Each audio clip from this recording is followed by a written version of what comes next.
Hey everyone, it's Jayne here, and today I'm interviewing Tadros, author, communication specialist, and founder of 4 Life Coaching and Hypnotherapy. Heart inspired and accomplished, Bass is a communication specialist, a performance coach, life coach, trainer, and speaker, and has designed coaching programs, training workshops, and public presentations to help people take control of their life. Bass, welcome. Hi Sarah, thank you for having me. So excited to have you here today talking to us. Very grateful to hear about your wisdom and your journey and how you came about to create such an inspiring business. Did you want to just go over a little bit about your journey, how you got started and got in this path today? Yeah, sure. Firstly, I'm grateful to be interviewed and to have this opportunity to have a chat with you and your listeners and followers. My journey is a colourful journey. I was born in Egypt, in Cairo, as a child and migrated here when I was quite young. So English is my third language because I've had a few travels in between and learned a few languages. And I like to think that that's something that sort of inspired me to be a bit more colourful in the way I communicate with the world. So the experience of, being born overseas and especially in a country like Egypt, which is full of its own history and it's full of its own culture and wisdom of, ancient civilization. So when I look at my journey, I look at not just my background, I look at my experience with jobs, with languages, with travels, with different countries, with different cultures. And I've been fortunate enough to speak, train, and help people in different countries from different backgrounds, and not always in English as well. So that's always been an adventure. That's always been an exciting thing that I've liked doing. So that tells you a little bit about me. Where did my journey begin in terms of this kind of work, this line of if you like, inspirational stuff. A few years back, I wrote a book called 3 Steps to Inspiration for Life. And that book was inspired by my own journey and my own ups and downs in my own life. Stemming from family stuff that was going on in the background with my parents, to stuff that was happening in my own relationships, to things that were happening around me with people that were close to me, like friends and siblings. And there was a particular incident that led me to decide that I'm pro-life. And the only way to describe pro-life for me was for life. When other people are giving up on their lives, when other people are finding it too challenging to go on and choosing to think, how do I end this? How do I walk out of a relationship? How do I end my life? How do I, whatever it might be that they're giving up on, it made me decide that I'm pro-life, for life. And so hence the book, 3 Steps to Inspiration for Life. That's awesome. That's such a good story. And how did you get across life coaching and hypnotherapy and the NLP side of stuff? For those of you that don't know what NLP is, Neuro Linguistic Programming, and did you want to go a bit more into that for people at home that don't really know what NLP is? Yeah, certainly. So going back about a decade, over 10 years ago, I found myself, I was mid-20s. I had a lot of my own challenges at the time, both career-wise, relationship-wise. I was going through all these transitions, and I was going through a few things that made me question, is this the be-all and end-all to life? Do we just, study hard, work hard, and then die hard? Or is there more to life? Quite a lot of people, while I was growing up, were talking about getting a serious education, serious job, serious relationship, and then they'd have a serious heart attack and pass away. Yeah. And my thoughts were, there's more to life than that. And I'm going to start by searching within me. I'm going to start by looking how I can improve me, how I can then improve my life around me by challenging the status quo. And for me at the time, NLP was that cutting edge technology to help you understand yourself, to help you understand how your mind works and how it doesn't work. And I never really imagined or even fantasized at the time that I'd be using it to help others as such. I was just thinking, I'm going to do this as a vehicle to help me move forward in my life and to become a better version of myself. NLP delivered that and more. Like you said, it stands for Neuro Linguistic Programming. So just as its name is so fantastic and colorful, I basically learned to understand how my neurons work, how to reprogram them, and how to understand not only my language within how I speak, but my body language and other people's body language. And immediately at the time I was working in marketing, I thought, how can I use this in my day-to-day life? Because if I'm not using it, obviously it's like anything else, I'll lose it. So I started applying it in my marketing job, in my workshops, in my training, in how I spoke to people. And one of the beautiful things about NLP is it teaches you the art of communication. So it teaches you that, say 40% of people, or even up to 60% of people, are visual, and 20% are auditory, and 20% are kinesthetic. And so I thought, let me just use this particular quick model for communication to apply things in my day-to-day life. The way you can tell when people are visual, they'll predominantly be quick speakers like I am, because a picture tells 1,000 words. You see the picture in your head and you speak to it. There'll be people that will kind of be looking around this region with their eyes when they're thinking of something because they're seeing the pictures. Yeah. And so the bigger majority, say that 40 to 60% of your audience, I thought when I'm giving a presentation, I want to address the visuals. The auditory people are the people that go, I hear where you're coming from, that sounds good, that rings a bell. And so, they're about 20% of the population. And the other 20% is kinesthetic, which is feeling. They are, my gut feel tells me this is good, or my intuition tells me this is good. And they're people that are deep. They usually speak slowly, and they look down towards their gut for feelings as they draw on their experience.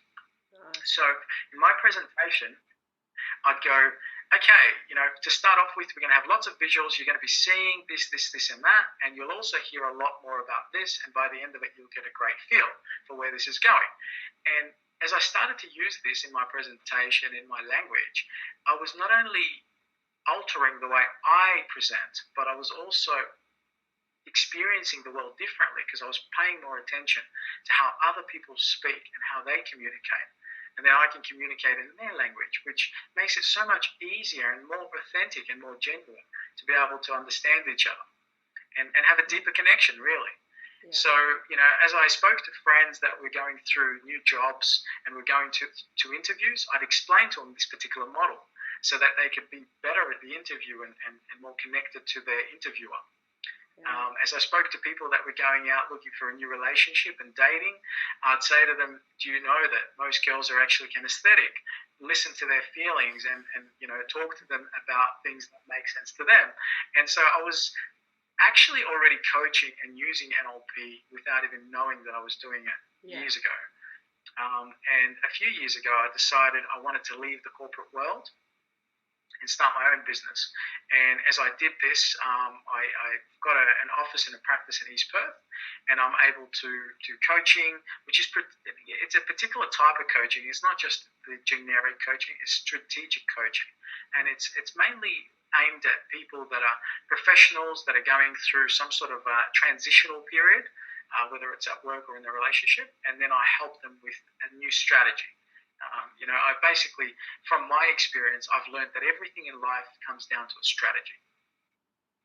And you've either got a strategy that's effective and it's working for you, or you haven't got a good strategy, and so things seem to be, on the verge of breakdown or meltdown, or things are reflecting issues. So, even in your particular field, in your expertise with healthy eating and nutrition and fitness, people either have a good strategy for that and they're using that good strategy and they're keeping fit and eating well, or they don't have a good strategy and they're falling over with temptation in terms of eating the wrong type of food, or not exercising enough, or not time managing. And so it all comes down to strategy. And I think with your sort of work, it's not just life coaching, it's coming from all different angles, like more emotional coaching, looking at things as a whole picture, mind, body, and soul, instead of just going, oh, this is what I think will work. Well, what have you done in the past? What are you sabotaging? What's really holding you back? And then with the hypnotherapy, it goes even more deeper level into the subconscious. Is that right? Absolutely, yeah. This is one of the most amazing tools, and when I researched and studied hypnotherapy, it actually goes back to my ancestors. Hypnotherapy has been used for over 2,000 years, wow. And yeah, it goes back to the ancient Egyptians, and it obviously wasn't called hypnotherapy back then, but it was called sleeping beds, and people would go to a particular place where a hypnotherapist, or back then it could have been a priest or a priestess in a temple, that would sit them down or lie them down in a sleeping bed and talk to them. And the ancient Egyptians actually had a really nice philosophy of this. Their thoughts were any ailments, any dis-ease, any issues that we're experiencing in this plane, on this dimension of life, is a disconnect between where we're at here and our higher self. So they thought if you can lay down or rest in this sleeping bed and build that rapport, that connection between who you are here and your higher self, then you're able to actually remove the disease, which is, the disease is just a feedback mechanism letting you know something's not working, so that you can reconnect with your higher self. And awesome. So when I did the research and found that, I was pretty fascinated, and it felt like I'm following through not just my life purpose, but I'm also serving, my ancestors' life purpose, not just my own. So in modern day terms, without the priests and priestesses, a hypnotherapist facilitates a connection between your conscious mind and your unconscious mind. So what is this unconscious mind? Well, modern science will tell you that your conscious mind is the part of your mind which is at the forefront here of your head. And it's basically the part that we're using right now to talk logic, to talk conversation. It's also used for measuring, calculating, and so on. It's used 10% of the time. 90% of the time, you're actually using the rest of the iceberg. So this is the tip of the iceberg. 90%. This is the 90% of the. Wow. Yeah, even more than 90%. It accounts for. So your unconscious mind is responsible for regulating your heartbeat, expansion of your lungs for breathing. You don't have to think about those things. They just automatically happen. Yeah. And so your unconscious mind is also holding a lot of your beliefs, your mindset, and a lot of these strategies that we talked about. So when we talk about people doing things like self-sabotage, whether it's in a health or in a relationship status, it's mainly done at an unconscious level. Yeah. And to really empower somebody beyond the conscious conversation, you need to talk to them in the unconscious state. And if you talk to them in the unconscious state, which is what hypnotherapists do, what I do as a hypnotherapist as well, helps them get the message at a deeper level, and then they're able to utilize it, and it changes their programming, if you like. So one of the other ways you can, I suppose, look at that is, if you were to say an affirmation, most people these days understand that having a positive affirmation is a good thing to have in your life, whether it's to do with your fitness, whether it's to do with your finances, your health, relationships, your career. An affirmation is only very, very limited when you're repeating it in a conscious state, because there is a filter between your conscious and the unconscious mind, which is called the critical faculty. And that filter goes, hang on a minute, how could you be repeating an affirmation saying, I'm a millionaire, or I'm skinny and healthy, when I look at the mirror or I look at my bank account, it doesn't reflect that. So that critical faculty sparks up instantaneously and kind of puts a hang on a minute, kind of pause, stop, recheck this. Whereas when you do the affirmation in an unconscious state, in a hypnotized state, let's say, and whether it's self-hypnosis or whether it's done with a professional through hypnotherapy, it sinks in at a whole different, deeper level, and it's a lot more useful because there is no critical faculty.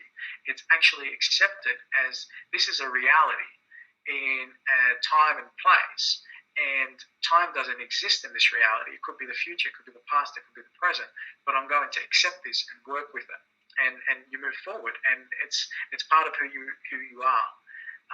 So it's really great, and I think it's a good way. I always say to people, whether they're a CEO or whether they're an executive striving to do better and achieve more and create success and build their financial success, I always say to them, you need to sometimes get out of your own way to build your success, because you're so intelligent and you're so chunked up in here in your mind.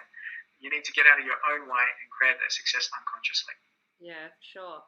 And I definitely agree with that, getting out of your own way, because sometimes we dwell on stuff and procrastinate, and a lot of people actually have the fear of, so the fear of failure, the fear of not being good enough, the fear of stuff like that, and that sometimes can stem from a lot of childhood stuff.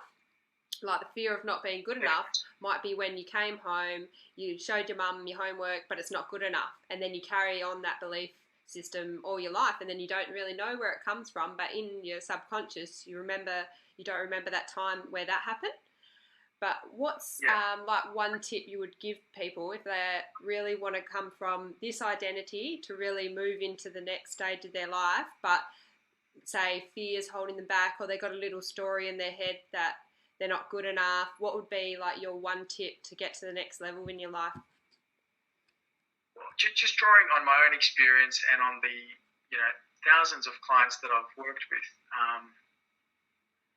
if fear is holding you back from progress, and if fear is dictating what you should or shouldn't do in your life, then you really need to look at that and confront that fear. I've found in my own life that fear is just an illusion. It's something that I have created in my mind. It's a perception, it's a fantasy, if you like, and as soon as I confront it, I can get through it. In fact, instead of letting my fear tell me what not to do, I use my fear as my motivator, and usually where my fear is, that's where I need to break through to get to the next level of who I'm going to be, and so that I can be the best me that I can be. So my advice on fear is use it as a guide, as a compass of where you should be heading, rather than what you should be running away from. Yeah, that's the one. And you're some of the fears are picked up and learned from a very young age. Again, studying neuroplasticity and the neuro mind, I've learned that we're born as children, as infants, with only two fears. The fear of loud noises, because we don't understand where it's coming from, and it sounds very foreign to us, this loud noise, and the fear of falling over, obviously because we can't walk and our legs aren't strong enough to hold us. So they're two built-in natural mechanisms of fears that are protecting us, but they're also, they kind of make sense as well at that time as an infant. Most people are no longer afraid of loud noises, and most people aren't afraid of falling over as much anymore because they can stand on their feet. But what they've learned between infancy and where they're at now is all these other false fears, whether it's fear of speaking in public, or whether it's fear of death, whether it's fear of spiders or snakes, or whatever it might be, fear of heights. They can actually unlearn that. So whatever that fear might be for them, they can unlearn it. Yeah. Just like you've learned it, you can unlearn it. Yeah. And now, I write about this in my book. Oh, yeah? The fear? Oh, cool. And so... Yep, you go. Sorry, go on. I was just going to say, fear is false evidence appearing real. Have you heard that one? Absolutely, exactly. I have, and I love that one. I think that's a really nice way to put it, actually, because that resonates with me. I really believe that fear is just a made-up fantasy. Yeah. Cool. And I put up on Facebook this week that I was going to interview you on Facebook, and I just said if anybody's got any questions, just to give me a PM, private message, and we can talk about it. So I had a few questions come through. Do you want to roll through them? Yeah? Absolutely. Cool. So how do we actually come to self-sabotage ourselves? How does that come about? Yeah, this comes back to the unconscious mind, and I'll build on this for a second. I've not yet met a person that's on purpose not wanting to achieve greatness, that's on purpose trying to eat unhealthy when they know that they should be eating healthy. Yeah, they're usually doing it unconsciously. They're usually doing it without even realizing why they're doing it or how they're doing it. But I'm going to use an example for this, which will help a lot of people understand that a little bit better. Yeah. When I first started doing my hypnotherapy work, I had a number of clients that came to me for things like sugar addictions. And, their questions were, how can I get over a sugar addiction? And I said, okay, what makes you think you have a sugar addiction? Let's just first quantify and qualify that. Did you wake up one morning and think I have a sugar addiction, or is this something that you've seen happen in your life over a number of days, years? And so they said, yep, for the last 12 months, I have been craving sugars, and I've been eating all types of sugars, whether it's lollies or chocolates or ice cream or whatever is sweet. And I said, okay, great, what happened 12 months ago? And, again, it's a number of clients, it's a number of people, it's not just one individual. And they've all gone, what do you mean? And it's a question that's thrown them. But it's like you said before, I like to deal with things at a holistic level and to understand things from more than one dimension, from different aspects, if you like. Yeah. And so understanding where it stemmed from 12 months ago can give us a lot of telltale signs what the root cause might be. Yeah. And so they basically have to search back in their mind. Sometimes the mind doesn't even want you to go back that far and search that, because it's kind of like a suppressed memory. And that's exactly what this particular client that I'm thinking of at the moment as I'm repeating this story was going through. You could see on their face the changes and the discomfort, if you like, of having to associate or get into that memory. And as this person did that, they said, yeah, I had a breakup. I had a nasty breakup 12 months ago. And I said, right, well, do you think that perhaps there's some sort of relation to the sugar addiction and to that feeling of being, brokenhearted and going through that experience? And at the time, the person was really dumbfounded. How did I get to this? How did we get to that sort of part of the issue so quickly? I'm a big believer that NLP actually gives you, and hypnotherapy gives you, quick results and deals with things immediately. Like right now in this second, let's deal with something, rather than years of therapy and years of counseling and years of repetitive practice of you telling the story. Let's just get straight to the root cause and deal with it. Yeah. And so the person had to confront that, yes, there was a sour breakup. Yes, there were some things that were undealt with, that were kind of swept under the carpet. And as we dealt with that and cleared that all up, needless to say, the sugar addiction and the craving was gone, and there was no longer a substitute of a sweet craving for a sour situation. If you know what I mean. So that was kind of a really good example of exactly the self-sabotage that we can do. It's unconscious, and so we need to deal with it at an unconscious level. One of my favorite sayings in this kind of work is, don't look for an external solution to an internal problem. Yeah. So people that are going through a depressive state or whatever it might be, if they're looking for a pill to take that's going to get them out of that, well, that's looking for an external solution to an internal problem. It's just like saying people that have a headache are looking for a Panadol. It's not the Panadol that will actually fix the headache. It's the glass of water that you're having with the Panadol. Yeah. It's rehydrating the brain and helping you, be rehydrated, because the headache is just symptoms of being dehydrated. Totally agree with that. And in the last year, I've been doing a lot of self-development. I've always been into personal development and self-development, but in the last year, I've just gone a bit deeper. And it was funny because I went to a healer in Bali, and I've always had bad skin. And I talked to her about, because I had a family breakup, my parents stopped talking, I moved out of home when I was about 15, and then this lady asked me, how long's your skin been going on? Like, what age did your skin start getting bad? And I was like, around 15. What happened then? Family breakup.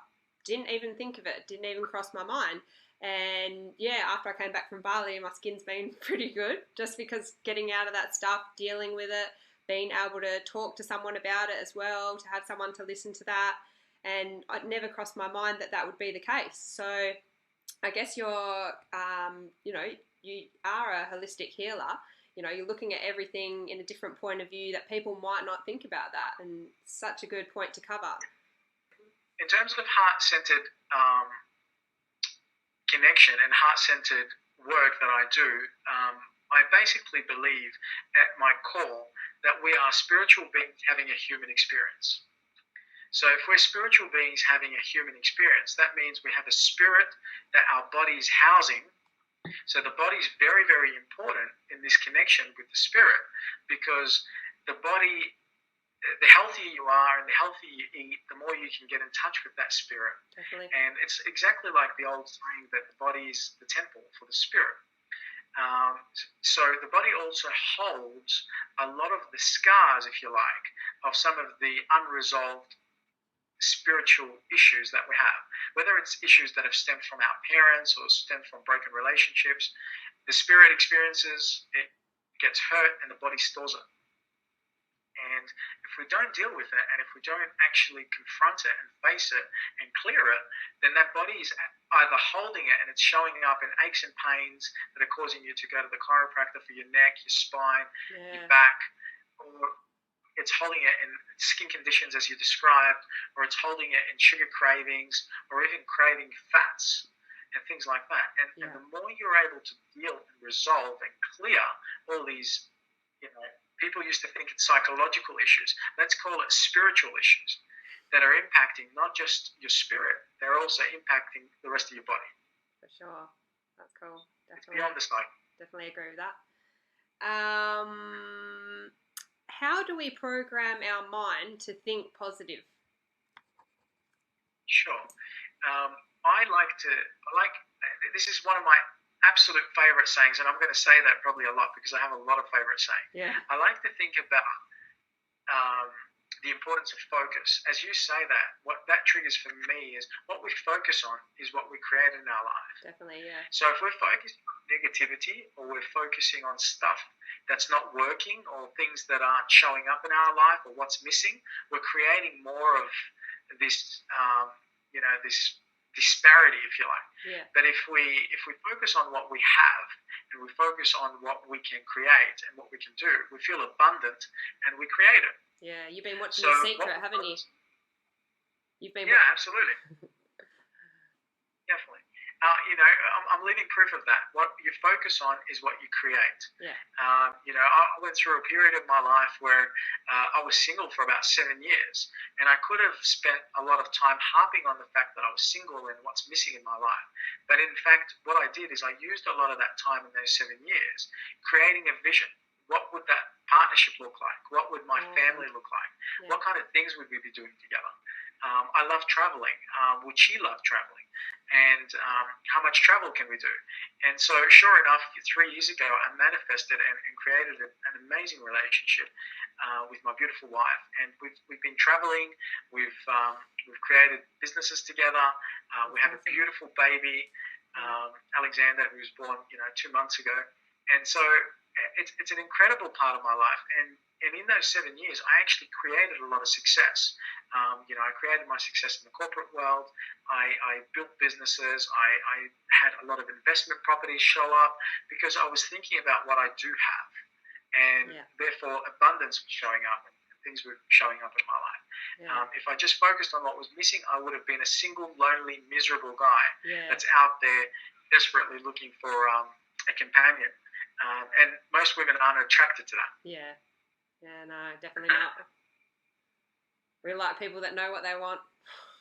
Exactly. You focus on what you want and you create it. And I like to think, I grew up with 3 younger sisters, that women are actually very intuitive, and women can look at a person and quickly start to feel within them what's happening for that person. Yeah. So if that person is the kind of person that feels needy and something's missing, they feel that and they're like, I don't know, is this the kind of person I want to have as a partner? Yeah. But if it's a person who's driven and focused and knows what they want, and is open to inviting somebody else into their life and creating a harmonious relationship, then again, that's sensed, it's felt, it's accepted, and it's in most cases welcomed.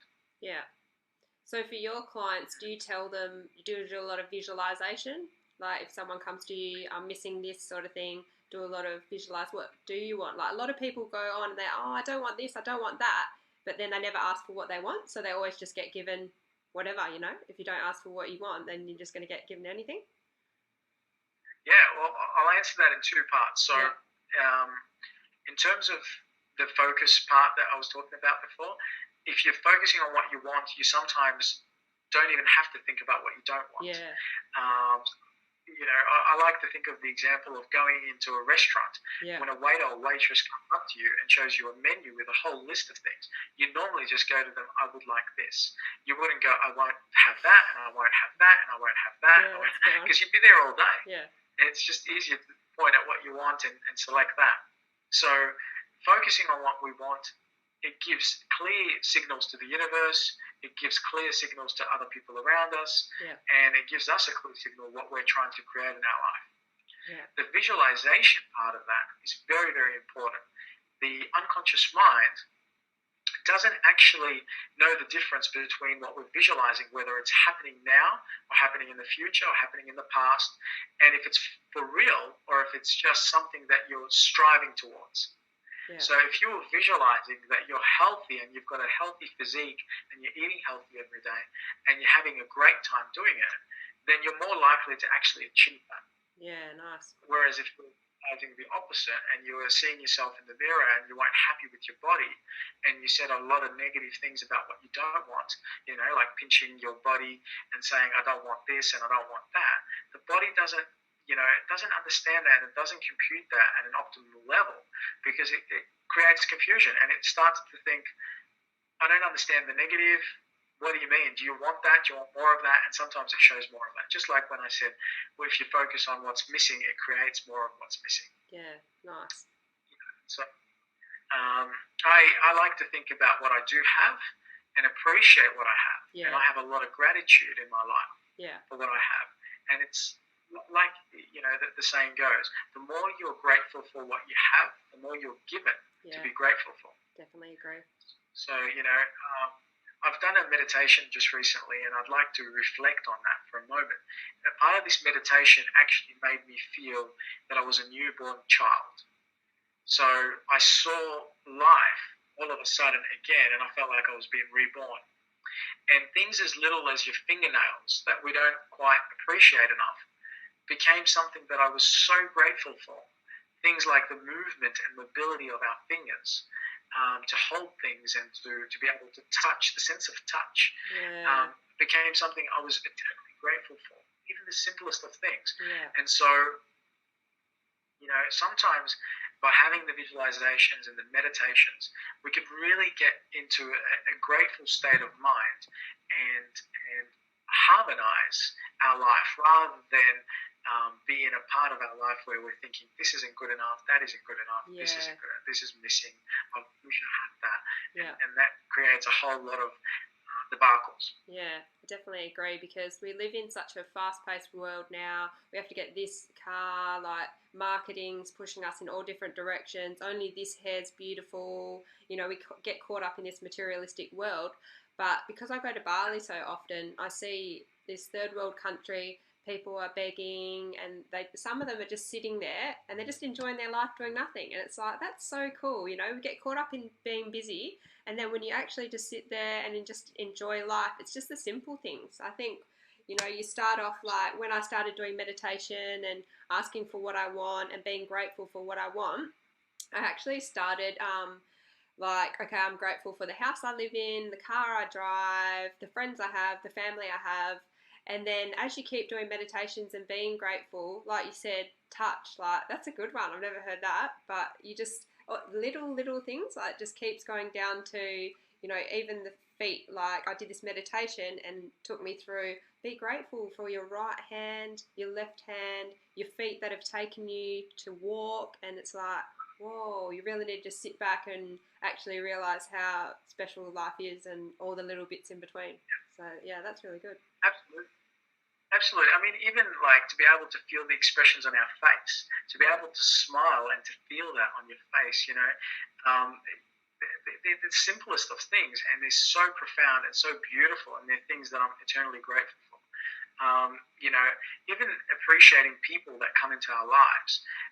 It's easy. It's very easy to say, I appreciate my parents. I appreciate my loved ones. But, I'm talking about going to a deeper, a whole new level of appreciation for even people that have showed up in your life that were challenging, people that have showed up in your life that have taught you difficult lessons. And when you learn to express that kind of gratitude, it shows up. It shows up on every single cell of your body as an optimum, healthy, beautiful cell that's creating more health, that's shining bright, and that has so much, not just gratitude, but love for all beings, and there's less judgment, there's more compassion. Yeah. And that's awesome. That's pretty beautiful. Yeah, definitely. That's so cool. Yeah. Next question was, what is the best way to start to make a change? Okay. My teacher of NLP was someone that I hold in very high regards. Absolutely love the guy, and he used to say this a lot. He used to say, when is now a good time to start? When is now a good time to start? Which means now is always the best time to start. Not tomorrow, not Monday, not next week, not next year with next year, new resolutions and so on. You immediately start now. And how would you make a good start? You start by working from within. Sometimes people want to change the world and they want to change their partner. A lot of people tell me, my partner does this and does that. And I say, bring him here and I'll work with them and you'll feel better. It doesn't quite work like that. You need to work within you, and you need to face what is it that's working or not working within you that you can improve, and you can start now, rather than waiting for something else to happen or somebody else to change. Make the change now, make the start now, and own it from within, that it's your change, it's your responsibility, it's your life, and you can choose to design your life to the way you want it to be, or you could choose to sit in the back seat and pretend that somebody else is designing your life for you. Yeah. And I would always choose to be in the driver's seat designing my life, because it's my responsibility, it's my life. Nobody wakes up in the morning thinking, how can I make Bass's life better? I need to wake up, I need to decide, how can I make my life better? How can I be a better person? How can I connect within myself? How can I connect with others? And do that with respect, with love, with absolute kindness and compassion. Yeah. And so the best way to start is start by looking at what area in your life do you want to address. Write it down, and then start thinking about a new strategy. I'm more than happy with the first part of that, to work with people, to create a strategy with them that's strong. I've obviously got a bit of experience in this, and that could help them rather than having to do it on their own. They could have someone who's experienced and trained to help them set out a good strategy, and then they're off and running with that. Yeah. And not to say that when we start something new and you have a strategy that it's never going to have hiccups. There's always going to be speed humps and some hurdles along the way. Yeah. But it's about how you address that, and what's your strategy to deal with that. Yeah. Do you have a strategy of coping, or do you have a strategy of when things show up that you weren't expecting, that you're going to be full of surprises and shocked, and it's going to take you off your path? Yeah. So, I think a lot of people too out there love planning. And then when things don't go to plan, or when things don't go to their expectation, they're disappointed and they're down in the pits. Yeah. So there's got to be a counterbalance. Then there's people out there that don't like planning at all. They're like winging it and just going with the flow and letting whatever happen and show up in their life. And that's also got its ups and downs, because things are going to show up that are unexpected, and they're not going to know exactly how to deal with those things.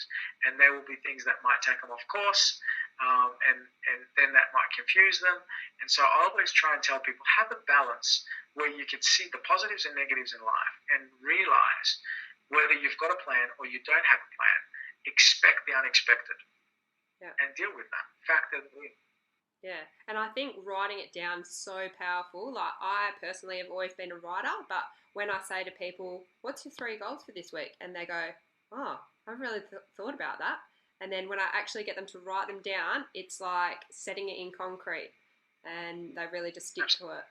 Yeah, and yeah, The mind is a wonderful, absolutely wonderful, powerful, creative tool. Let's call it that for now. And when it writes things down, exactly as you said, that's the first part of creating it, because not only have you thought it and maybe even visualized it, but you've also put it down in pen and paper, which means you've actually done some sort of a creative form. And what you've also done is relieved your mind from having to repeat it all the time to remind you that you've got to pay your bill on Monday, or that you've got to go renew your license on Tuesday, or whatever it might be.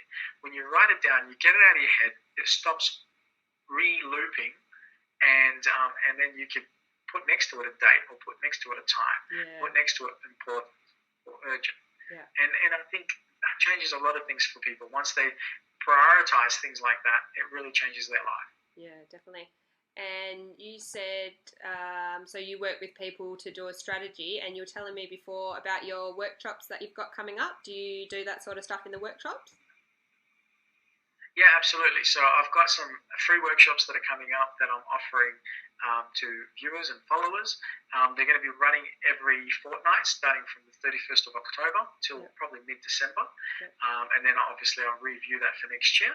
And the plan is, it's basically a short workshop that runs from 10 a.m. to about 1 or 2 p.m. in the afternoon on a Saturday. And so that way, most of my clients are professionals. They're able to come in on a Saturday morning. It's a nice part of Perth, to East Perth, so they can do that and then head off and do the rest of their day. But it's a workshop that's aimed at helping you understand the importance of mindfulness and hypnotherapy and all the great stuff that we've been talking about. There's a lot of secondary benefits that come from facing this kind of work and facing that kind of part of you within you, and connecting deeper within you, because then all the answers that you need are here, and you're able to connect to those answers rather than searching everywhere and looking externally for something that you have built in within you. Definitely. So it's a really exciting thing. I love doing these workshops. I love talking to people and helping people out, and really presenting new solutions for people that are thinking and living in a state of problems, if you like. So I present opportunities, I present support where they're seeing challenge, or where they're seeing an issue. I show them a solution. Yeah, awesome, cool stuff. What other questions? Right, you went through the hypnotherapy session. What happens there? What are your top tips for keeping a positive mindset through tough times? Breathing is definitely an important one. One of the things that I teach my clients is the importance of taking 3 deep diaphragmatic breaths. And so as you breathe and you just calmly and gently inhale in and then exhale out, and you do this just for a number of breaths, you're able to actually reconcentrate. You're basically on a physical level, if you want me to describe it on that, you're adding more oxygen into your blood cells, which is then being pumped around by your heart, around your body, and circulated to your brain. Which, basically, the more blood and oxygen that's going to the brain, the more the brain is able to think more clearly and more effectively, and come up with better strategies and deal with whatever the situation may be. So that's definitely one of my top techniques. Yeah, awesome. Through tough times. And say you're having like a bad day, and you know when you get those days where you're like, one thing happens wrong, then the second thing, and you're like, whoa, what's going to happen for the third thing? And it's just been one of those weeks, and it's just, you're not thinking straight, and you're just having a bad week. What would you say helps the most? Like doing your affirmations or visualizing, or what would help in that situation? Definitely focusing on the solution. So it goes back to, where do I want to focus? Do I want to focus more on the problem and create more of the problems around me? And it goes from 1 to 2 to 3. Or do I want to focus on the solution? And if I focus on the solution, then I can just let go and just breathe and trust that the solution will resolve the situation. If other things show up, I'll deal with them too. That's okay. I will just deal with them. And if people start to think like that and talk to themselves like that, it becomes a very effective way of actually dealing with whatever comes up in your life, whether it's in your personal and direct life, or whether it's something that's affecting a family member or a loved one. You're able to deal with it from a very constructive and objective sort of side. So, one of the things that they teach AMBOs, for example, is that when you see a crisis situation, don't run in, because what could happen is if the person had slipped on the road, for example, from an oil spill, and they've fallen over and concussed their head against the road, then you don't want to be lying there beside them. You want to walk up to the person, take your time, take it slow, take a few deep breaths, assess the situation, and then deal with it. Nice. And so it's the same with any challenge or any crisis. If you go into it with the panic state, with the fast breathing, with the rush of trying to get it over, you're more likely to actually create more obstacles around you. Yeah. Whereas if you deal with it with the consciousness of, I'm just going to breathe and I'm going to deal with this, and whatever else shows up, I can deal with that too. Nice. Yeah, cool. Awesome. That's a good analogy. Yeah, well, bearing in mind that the universe never sends us a challenge that we can't deal with. Yeah. I'm a big believer that whatever challenges we're faced, we've got the solution and we know how to fix them, and they're there just to help us grow. Yeah, I was going to say that as well. Instead of thinking, oh, why is this happening to me, and kind of victim mentality, to turn it and be like, oh, I wonder what this is teaching me, or how is this helping with something that's coming up? Perfect. Change I talk a lot about this. thoughts. Exactly. It's just a different perspective, like you're saying. And I talk a lot about this in my workshops as well, because one of the real important basis of this kind of work is not getting into that victim mentality. It's taking responsibility. And it comes back to the cause and effect. Are you living in the cause, or are you living in the effect? If you're in the effect, you're usually affected by everything and everyone around you. You're affected by the weather. I was planning to have a great picnic with my family, and the weather turned bad. Now it's going to be a terrible day, and you just turn it into a terrible day instead of going, okay, well, what can we do inside? And where can we go to have a great time? And let's just sit together and, like you were saying before, and just enjoy our time together. It's the simple things, right? And so living in the cause can really create a whole world of solutions, rather than being in the effect, which creates a whole world of victim mentality and issues. That's awesome. And you keep going on about your book, The 3 Steps for Inspiration to Life. Where can people find out more about this? Sure. So it's on Amazon, but if people were to go onto my website as well, forlifecoaching.com.au, they'd be able to email me, and I could, basically send them an e-copy if they like. But it is on Amazon, and you can get it a print version through Amazon that way. It's 3 Steps to Inspiration for Life by Tadros, and I'm sure they'll find it pretty easy read. I used a lot of hypnotic language in there, so it can sink in at a deeper level.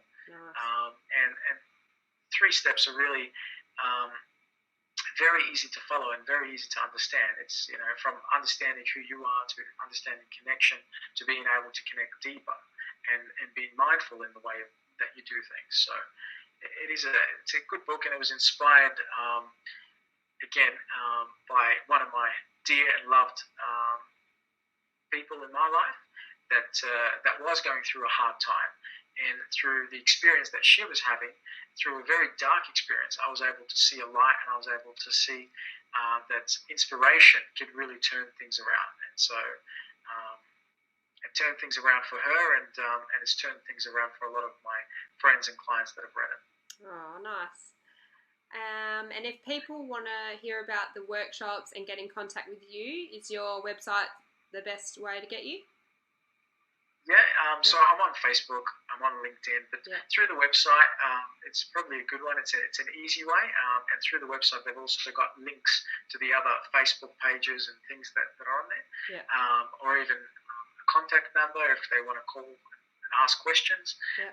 It's also got the address to the office. So I think the website's the best way to go. Cool. I'll put a link below for anyone that wants to jump on there. And I think that's it. I want to do a quick 5 of my favourite things to ask you. Is that all right? Sure. Yeah. What's your favourite food? Yeah, absolutely. Yep. What's my favourite what, sorry? Food. Favourite food. Favourite food. Yeah. Okay, so I'm going through a particular phase at the moment, which is a very, very healthy phase of my life. I mean, I've mostly been able to eat pretty good food, but I've also had a mentality of whatever my body feels like and whatever my body's calling for, I'll have. But particularly lately, my favorite food is dates. I absolutely love having a couple of dates in my cereal. It's a snack that I can have any time in the day. And, you know, we can get some pretty nice dates from, you know, organic fruit stores and so on. But yeah, we're heading towards summer, so I'm also complementing that with a lot of mangoes. Yeah, so nice. Mainly, Yum. Where's your favourite place to be? Favourite place to be is at home with my newborn and my wife at the moment. But I love going and sitting, you know, in front of the ocean and going to the beach as well. Yeah. So usually I take them with me to the beach. Yeah, and you said before you have a few favourite quotes. Do you have a top quote that you like? Yeah, top one that I live by is to know and not to do is not yet to know, which basically means if you know something but you're not applying it in your day-to-day life, then you don't really quite know it.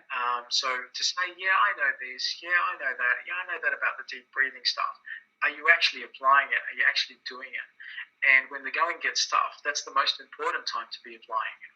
It's not just when you're relaxed or when things are going hunky-dory, but it's more when you're getting challenged, whether it's at home by your partner or by your children, or whether it's out in the office or out in the street and people are doing silly things on the road. Apply it. You take deep breaths and go, what they do is their karma, how I react to it is my karma. Definitely. That's another one. Awesome. Favourite thing to do on a Sunday? Do you reckon the same thing? Beach and hanging out with your family? Sure, absolutely. But I'll throw another one in there, and it's to go to the markets and pick up fresh fruits and vegetables and as organic as possible foods. Cool. That's another one that I love. And what's your favourite exercise?